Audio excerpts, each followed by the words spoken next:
Voice ஓவர்னா என்ன, மிமிக்ரினா என்ன, டாக்குமெண்ட்ரினா என்ன, ஒவ்வொரு ஜானர்ல எப்படிலாம் பண்ணணும், என்னென்ன டிஃபரன்ஸ் இருக்குது, சினிமாக்கு எப்படி பேசணும், சீரியலுக்கு எப்படி பேசணும்னு நிறைய வித்தியாசங்கள் இருக்கு. ஏன்னா டப்பிங்குள்ளேயே போனா அதுக்குள்ள மட்டும்தான் இருக்க முடியும். வாய்ஸ் ஓவர்ல இருந்தா நான் எல்லா கிளைண்ட்ஸ்க்கும் சர்வ் பண்ணலாமே. எனக்கு போர் அடிச்சதுன்னா, கிளைண்ட்டுக்கு போர் அடிச்சதுன்னா நானும் வேற கிளைண்ட் போகலாம், கிளைண்ட்டை என்ன தூக்கிட்டு வேற ஆள்கிட்ட போகலாம். டெக்ஸ்ட் இருக்குல்ல, அந்த வாய்ஸ் ஸ்கிரிப்ட் இருக்குல்ல, அந்த ஸ்கிரிப்டுக்கு ஒரு உயிர் இருக்கும். அந்த உயிரை வந்து நம்ம பார்க்கணும். அந்த ஸ்கிரிப்ட்ல வந்து எது பண்ணணும், எங்க எம்பத்தைஸ் பண்ணணும், எங்க ஸ்ட்ரெஸ் பண்ணணும், அது சொல்லும்.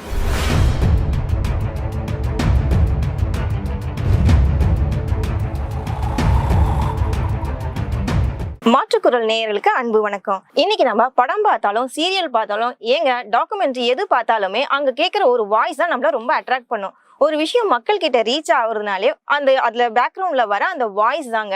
அந்த வாய்ஸை பத்தி நம்ம நிறைய பேருக்கு இன்னும் கூட சரியா தெரியாம இருக்கு. ஐயோ இவங்க வாய்ஸ் நல்லா இருக்கே, அவங்களோட குரல் நல்லா இருக்கு, எப்படிதான் பேசுறாங்கன்னு தெரியல அப்படின்னு நம்ம ரொம்ப எக்ஸைட்மெண்ட்டோட ஆயிருப்போங்க. அந்த மாதிரி வாய்ஸ் ட்ரைனிங்கும் தன்னோட ஸ்டூடெண்ட்ஸ்க்கு நிறைய எக்ஸ்பீரியன்ஸும் கொடுத்துட்டு இருக்க ஒரு லெஜெண்டை பத்தி தான் நம்ம பேச போறோம். அவரோட நேர்காணல் தான் இன்னைக்கு நம்ம பார்க்க போறோம். அவர் யாருன்னு பாத்துடலாமா? அவர் தாங்க voice over artist mister Yogeswaran sir. அவரோட நம்ம பேசலாம். வணக்கம் சார்.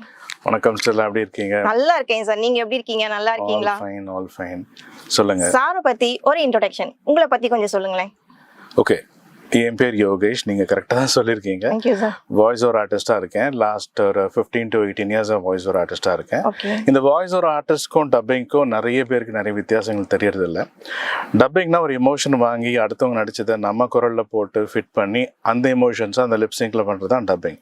ஆனால் வாய்ஸ் ஓவர்ன்றது இன்னும் ஒரு பெரிய ஃபீல்ட். அதில் லேர்னிங் இருக்குது, அட்வர்டைஸ்மெண்ட் இருக்குது, டாக்குமெண்ட்ரி இருக்குது, எக்ஸ்பிளைனர் வீடியோஸ் இருக்குது, ப்ரெசன்டேஷன்ஸ் இருக்குது, கார்ட்டூன்ஸ் இருக்குது, இப்படி சொல்லிட்டே போகலாம். ஸோ இந்த வாய்ஸ் ஓவர் ஆர்டிஸ்ட்டுக்கு என்ன தேவைன்னா அவங்க நல்லா பேசக்கூடிய திறன் இருந்தாலே போதும். நீங்க மட்டும் தான் ஆர்டிஸ்டா இருப்பீங்களா, எங்களால இருக்க முடியாதுன்னா அப்படிலாம் ஒண்ணுமே கிடையாது. எல்லாருக்கும் ஒரு யூனிக்கான ஒரு விஷயம் கடவுள் கொடுத்த கிஃப்ட் வாய்ஸ். இந்த வாய்ஸ் வச்சு நம்ம அடுத்தடுத்து என்ன செய்யலாம்னு யோசிக்கும் போது தான் இந்த வாய்ஸ் ஒரு பிளாட்ஃபார்ம் எனக்கு துணிச்சலா எடுக்கலாம்னு தோணுச்சு. இது வந்து ஒரு 17 இயர்ஸ்க்கு முன்னாடி எனக்கு தோணுச்சு. ஏன்னா நான் உங்களெல்லாம் மாதிரி ஒரு கார்பரேட் ஆஃபீஸ்ல நான் ஒர்க் பண்ணியிருந்தேன் ஆரம்பத்தில். பட் அப்படி ஒர்க் பண்ணியிருக்கும் போது ஒரு ரெசெஷன் ஒரு பீரியட்ல வந்து எல்லாருக்கும் வேலை போகிற சுச்சுவேஷன் வந்துச்சு. அந்த மாதிரி வேலை போகும்போது 2007 ஐ வாஸ் மேரிட்.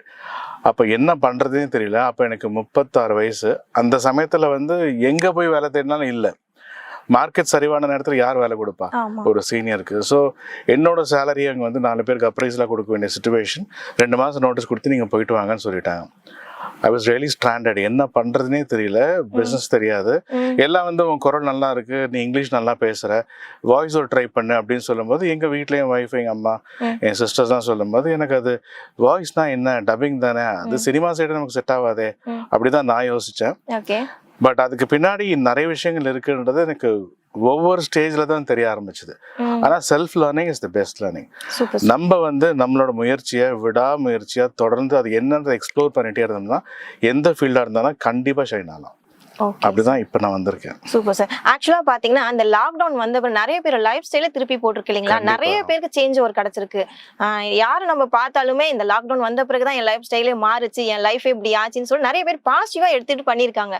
நாம நினைச்சிட்டு இருந்தா அந்த லாக்டவுன்ல மக்கள் அப்படியே முடங்கி போயிருவாங்க, நெக்ஸ்ட் லெவல் வரமாட்டாங்க அப்படின்னு நினைச்சிருந்த காலகட்டத்துல மக்களோட லைஃப் ஸ்டைலே மாறி இருக்கு, எல்லாம் வேற லெவல் போயிட்டு இருக்காங்க. சோ சாரும் அப்படிதான் இந்த ஃபீல்டுக்கு நீங்க வந்திருக்கீங்க இல்லைங்களா? நான் வரும்போது லாக்டவுன் இல்ல, லாக்டவுன் நடுவில் வந்துச்சு. லாக்டவுன் இருக்கும்போது எனக்கு என்ன பண்றதுன்னு தெரியல. ஏன்னா எல்லா கிளைண்ட்ஸும் வந்து அப்போ 0 கெப்பாசிட்டில தான் இருந்தாங்க, யாருக்கும் ஒர்க் இல்லை. நான் என்ன பண்றது எனக்கே தெரியல. அப்போ இப்போ நீ இந்த மாதிரி யூடியூப் சேனல் ஏதாவது ஆரம்பிக்கலாமா, இல்லை என்ன பண்ணலாம் அப்படின்னு யோசிச்சுட்டு இருக்கும்போது தான் என்ன டிபெண்ட் பண்ணி இருக்கிற ஃப்ரெண்ட்ஸோ இல்லை மற்ற பீப்புளோ வந்து உனக்கு இருக்கிற நாலேஜ் நீ ஏன் ஷேர் பண்ணக்கூடாது, நாலேஜ் ஷேர் பண்ணாலே நிறைய விஷயங்கள் இருக்கு. Teaching is a very good profession. நமக்கு ஒரு விஷயம் தெரியும்னா அது இன்னொருத்தருக்கு சொல்லி கொடுத்தா நமக்கு பல விஷயங்கள் தன்னால தேடி வரும். நான் கண்டிப்பா நம்புறேன்.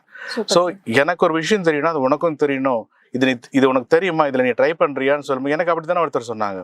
அப்படி நான் ட்ரை பண்ணி சக்ஸஸ் ஆன ஒரு விஷயம் தான் நான் இன்னொருத்தருக்கு சொல்கிறேன். ஸோ இந்த லாக்டவுனில் என்னை அப்ரோச் பண்ண எல்லாருக்கும் வாய்ஸ் ஓவர்னா என்ன, மிமிக்ரினா என்ன, டாக்குமெண்ட்ரினா என்ன, அட்வர்டைஸ்மெண்ட்னா என்ன, ஒவ்வொரு ஜானரில் எப்படிலாம் பண்ணணும், என்னென்ன டிஃப்ரென்ஸ் இருக்குது. இந்த மார்க்கெட்டில் ஒரு செட் ஸ்டாண்டர்ட் இருக்குது. அட்வர்டைஸ்மெண்ட் இப்படி தான் பண்ணணும், ஈலார்னிங் இப்படி தான் பண்ணணும், எக்ஸ்பிளைன் வீடியோஸ்னால் இப்படி தான் பண்ணணும், ஒரு டாக்குமெண்ட்ரி ஸ்டைல்னா இப்படி தான் ப்ரொஃபஷனலாக பேசணும், சினிமாக்கு இப்படி பேசணும், சீரியலுக்கு இப்படி பேசணும்னு நிறைய வித்தியாசங்கள் இருக்கு. ஒரு வித்தியாசங்களும் ஒரே குரல் தான். அந்த குரல் வந்து பல ஜானர் பல டைமென்ஷன்ஸ் வந்து உருவாக்குதுல. இது எப்படின்னு ஸ்டடி பண்ணும்போது தான் எனக்கு என்னோட விஷயத்துல நான் அதை கத்துக்கிட்டேன். ஆனா நான் டிவி சீரியலுக்கோ டப்பிங்கோ போனதில்லை. பிகாஸ் அது இன்னும் பெரிய ஓஷன். ஏன்னா அதுல ஏற்கனவே ஜாம்பவங்கலாம் இருப்பாங்க. நான் புதுசா சொன்னா யார் ராணின்னு எனக்கு கேட்பாங்க. அதுக்கு ஒரு கார்டு எடுக்கணும், டப்பிங் யூனியன் மெம்பரா இருக்கணும். இதெல்லாம் ஒரு பெரிய ப்ராசஸ். சரி, நமக்கு தெரிஞ்ச விஷயத்த நல்லா செய்வோம், சிறப்பா செய்வோன்றதா வாய்ஸ் ஓவர்ல இறங்கினேன். அதில் ஒரு 4 கிளைண்ட் நல்லபடியாக பார்த்தேன். அதுக்கப்புறம் அந்த கிளைண்ட் இன்னும் 4 கிளைண்ட் உருவாக்குனாங்க. இப்படியே போச்சு. லாக்டவுன் டைமில் என்ன பண்ணுறதுன்னு உங்கள் கேள்விக்காக பதில் என்னென்னா, நான் டீச் பண்ணுறதுக்கு ஆரம்பித்தேன். அதாவது எனக்கு தெரிஞ்ச விஷயத்த ஆன்லைன் மூலமாக, ஒர்க் ஷாப் மூலமாக என்னை தேடி வரவங்க கிட்ட என்னோட விஷயங்கள்லாம் ஷேர் பண்ண ஆரம்பித்தேன். நான் எப்படி வந்தேன், ஒரு வாய்ஸ் டெமோனா என்ன இருக்கணும், ஒரு கிளைண்ட் கிட்ட என்ன பேசணும், என்ன பேசக்கூடாது, ஒரு இமெயில் எப்படி அனுப்பணும், ஒரு காஸ்டிங் எப்படி நம்ம ப்ரிஃபர் பண்ணி பேசணும், ஒரு மாடலேஷனா என்ன, ஒரு டெக்னிக்ஸ்னா என்ன, எத்தனை ஜானருக்கு எத்தனை மாதிரி பேசணும், இது எல்லா விஷயமும் நான் பேசியிருக்கேன்.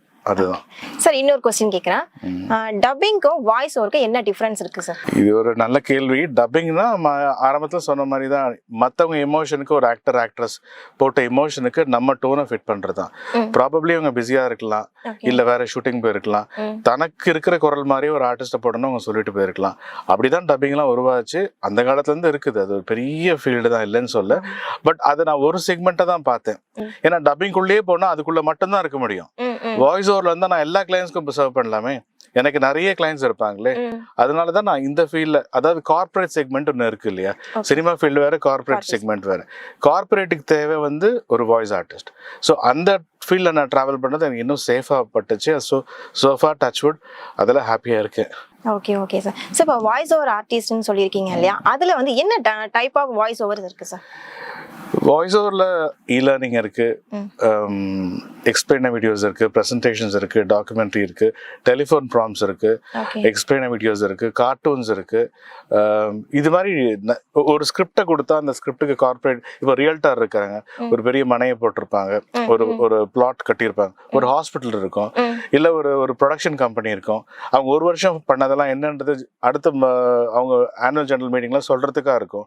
அது எப்படி சொல்லுவாங்க, எல்லாருக்கும் ஒரு ரைட் அப்ஸ் இருக்கும்.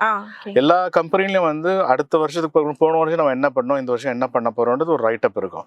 இந்த ரைட் அப் எல்லாம் எக்ஸ்பிளைன் வீடியோஸா ப்ரொமோட் பண்ணுவாங்க. அவங்க மார்க்கெட்டிங் டூலா அதை டெவலப் பண்றதுக்கு ஒரு யுக்தியா வச்சுப்பாங்க.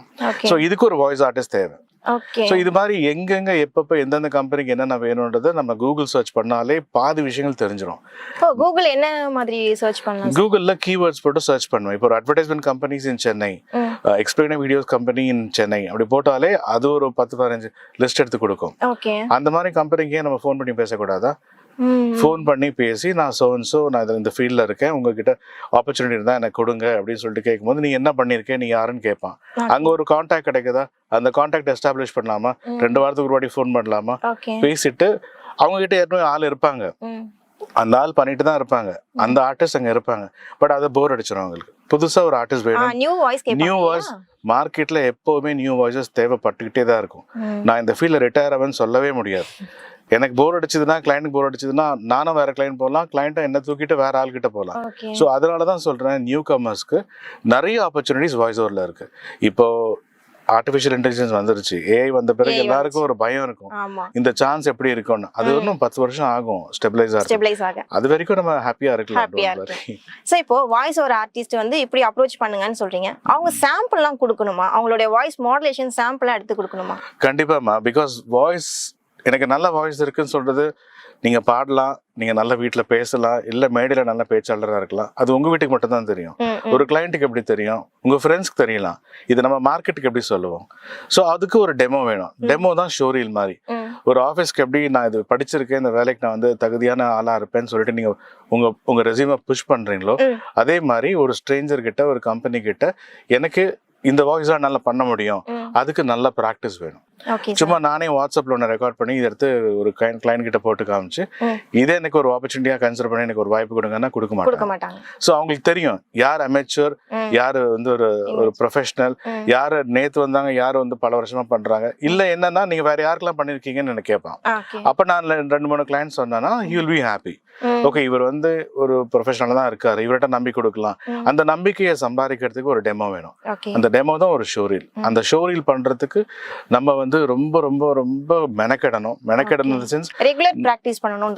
டெஃபினட்டா பிராக்டிஸ் பண்ணணும். அதுக்குன்னு காலையில இருந்து யோகா பண்ற மாதிரிலாம் ஒன்றும் பண்ண வேண்டாம். பட் மார்னிங் டைம் வந்து எல்லாருக்கும் வாய்ஸ் ரொம்ப ரொம்ப நல்லா இருக்கும், ரொம்ப பிரிட்டலா டைனமிக்கா இருக்கும்னு சொல்லுவோம்.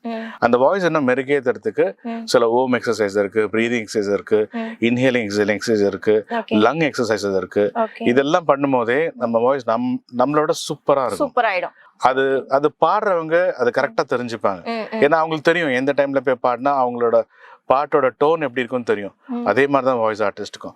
பட் டப்பிங் ஆர்டிஸ்ட்க்கு அப்படி இல்லை. எப்ப கூப்பிட்டாலும் எந்த நேரமும் கூப்பிட்டாலும் அவங்க வாய்ஸ் அவங்க ரெடியா வச்சுக்கணும். But of course voice caring, voice exercise இருக்கு, அதை ரெகுலரா பண்ணாலே போதும். ரெகுலரா பண்ணணும். சோ இப்போ நார்மலா நம்ம ஒரு சீரியலுக்கு பேசுறதும் மூவிக்கு பேசுறதும் அட் த சேம் டைம் ஒரு டாக்குமெண்ட்ரிக்கோ இல்ல ஆடுக்கும் பேசுறதுக்கும் டிஃபரன்ஸ் இருக்கா? கண்டிப்பா இருக்கு. ஒரு டாக்குமெண்ட்ரினா அதான் ஒரு செட் ஸ்டாண்டர்ட் இருக்குன்னு சொன்னேன்ல மார்க்கெட்ல. ஒரு டாக்குமெண்ட்ரினா இப்படிதான் பேசணும்னு நாட் ஜியோ பார்த்திருப்போம், ஏக்சன் பார்த்திருப்போம், ஹெச்பிஓ பார்த்திருப்போம், ஸ்டார் மூவிஸ் பார்த்திருப்போம், அனிமல் பிளானட் பார்த்திருப்போம். அவங்க எப்படி பொறுமையா கொண்டு போறாங்க ஒரு விஷுவலை வந்து அந்த அந்த என்ன சொல்றதுன்னா அந்த டெக்ஸ்ட் இருக்குல்ல, அந்த வாய்ஸ் ஸ்கிரிப்ட் இருக்குல்ல, அந்த ஸ்கிரிப்டுக்கு ஒரு உயிர் இருக்கும். அந்த உயிரை வந்து நம்ம பார்க்கணும். அந்த உயிர் அதை எப்படி சொன்னா நல்லா இருக்கும் அப்படின்றது தெரிஞ்சுக்கிட்டாதான் அந்த ஃபீல். ஏன்னா எங்களை மாதிரி வாய்ஸ் ஆர்டிஸ்டுக்கு வீடியோவே பார்க்க மாட்டோம். இது எப்படி வீடியோ இருக்கும்னு எங்களுக்கு தெரியாது.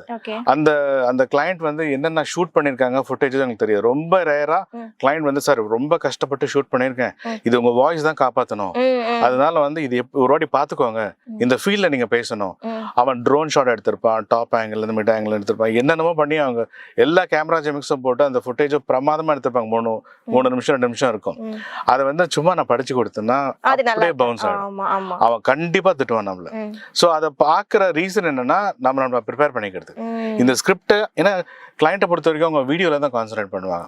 இது ரொம்ப நல்லா வரணும், இந்த ப்ராடக்ட் அழகா காமிக்கணும். அவங்க ஸ்கிரிப்டை யாருன்னா எழுதிருக்கலாம், ஆஃபீஸ் டீம்மேட்டா இருக்கலாம், இல்ல வெளியே அவுட் சோர்ஸ் பண்ணி கொடுத்துருக்கலாம். அந்த ஸ்கிரிப்டுக்கு வந்து உயிர் கொடுக்கறது எங்க வேலை, வாய்ஸ் ஆர்டிஸ்ட். இந்த வாய்ஸ் ஆர்டிஸ்ட் இப்போ வந்து டப்பிங் ஆர்டிஸ்டா கூட மாறலாம். ஏன்னா அங்க வந்து 2 பேர் பேசுற மாதிரி இருக்கும். ஒரு ஹஸ்பண்ட் ஒய்ஃப் பேசிட்டு ஒரு இடத்த வந்து இந்த இடம் வாங்கலாமா, நல்லா இருக்கே, நல்ல காத்தோட்டமா இருக்கு அப்படின்ற மாதிரி ஒரு கான்வர்சேஷனா இருக்கலாம். இல்ல வெறும் நரேஷன் மட்டும் இருக்கும். இது எப்படின்றத பார்த்தா அந்த ஸ்கிரிப்ட் தான் மெயின். எங்களுக்கு ஒரு வாய்ஸ் ஸ்கிரிப்டை வந்து கரெக்டா ஸ்டடி பண்ணோம்னா அந்த வாய்ஸ் ஸ்கிரிப்டுக்கான உயிர் தன்னால உருவாகும், அதை கிளைண்ட்டுக்கு டெலிவரி பண்ணலாம். ஏன்னா மேக்சிமம் கிளைண்ட் வந்து ஸ்டுடியோல உட்கார மாட்டாங்க, உங்களை நம்பி கொடுப்பாங்க. அந்த நம்பிக்கையை நம்ம காப்பாற்றணும். காப்பாற்றினா பல வருஷம் மார்க்கெட்ல இருக்க முடியும். உண்மை. சோ இதுக்கு வந்து more then practice definitely practice makes you more perfect.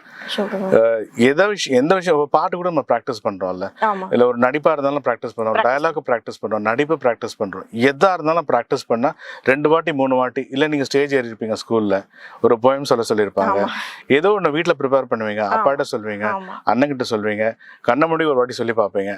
அந்த மாதிரி ஒரு பிராக்டிஸ் இருக்குல்ல. இங்க அப்படி இல்ல, ஸ்கிரிப்ட் ஒரு 5 நிமிஷம் பார்த்தா போதும். அந்த ஸ்கிரிப்ட்ல வந்து எது பண்ணணும், எங்க எம்பத்தைஸ் பண்ணணும், எங்க ஸ்ட்ரெஸ் பண்ணணும் அது சொல்லும். இல்ல ஒரு பென்சில் எடுத்து அண்டர்லைன் பண்ணிக்கலாம், கம்மா போட்டுக்கலாம், ஸ்ட்ரைக் பண்ணிக்கலாம், ஸ்ட்ரைக்னா ஸ்ட்ரோக் போட்டுக்கலாம், ஏதோ ஒண்ணு போட்டு நம்ம வந்து நமக்கு எப்படி கம்ஃபர்டபுளா இருக்க முடியும் அந்த மாதிரி யோசிச்சு நம்ம அதை போட்டு அந்த ஸ்கிரிப்டுக்கு உயிர் கொடுக்கலாம். இல்ல கிளைண்ட் என்ன பண்ணுவான்னா இந்த வேர்ட்ஸ் எல்லாம் வந்து கீவேர்ட்ஸ் சார், இது கொஞ்சம் ஹைலைட் பண்ணுங்க, போல்ட்ல கொடுத்துருப்பான். இது வந்து இப்போ கம்பெனி நேமா இருக்கும், பிராண்ட் நேமா இருக்கும், அதை கொஞ்சம் போல்டா கொடுத்தா நம்ம புரிஞ்சுக்கணும். இங்க திடீர்னு ஏன் போல்டா இருக்குன்னு நம்ம கேட்க கூடாது. மொரோவர் கிளைண்ட் எங்கேயோ இருப்பான், நம்ம எங்கேயோ இருப்போம். ஒன்னொன்னுக்கு டவுட் போட்டு சார் எனக்கு புரியல, இந்த வார்த்தை எப்படி சொல்லணும், இது ட்ரிக்கியா இருக்கு, இது எப்படி சொன்னா கரெக்டா வரும்ன்றதுலாம் நம்ம ப்ரிப்பரேஷன். இப்போ ஒரு டஃப்பான ஜார்கன் இருக்குன்னு வச்சுக்கோங்க, ஒரு மெடிக்கல் டேர்ம் இருக்கு, சத்தியமா யாருக்கும் மெடிக்கல் டேர்ம்லாம் வராது. அந்த வேர்டை வந்து you have to Google search பண்ணி pronunciation.comல பார்த்து எப்படி சொன்னா கரெக்டா இருக்கும். இல்ல கிளைண்ட்டுக்கு ஃபோன் பண்ணி நீங்க வேற ஏதாவது உச்சரிப்பு வச்சிருக்கீங்களா, இது இப்படி சொல்லலாமா. இப்ப சிமல்டேனியஸ்லி சொல்லுவாங்க, சைமல்டேனியஸ்லின்னு சொல்லுவாங்க, ப்ராசஸ்னுவாங்க, கான்டென்ட்னுவாங்க, கண்டென்ட்னுவாங்க. அவங்களுக்கு என்ன வேணும்னு நமக்கு தெரியாது. ஒரு புதுசா ஒரு ஆர்டிஸ்ட் வந்து கேட்டு தெரிஞ்சுக்கலாம். பட் கொஞ்சம் சீனியர்ஸா இருந்தா கிளைண்ட் நம்மள நம்புவாங்க, அவருக்கு தெரியும் அவர் பண்ணிடுவாருன்னு. ஸோ அந்த பேசிஸ்ல பண்ணுவோம்.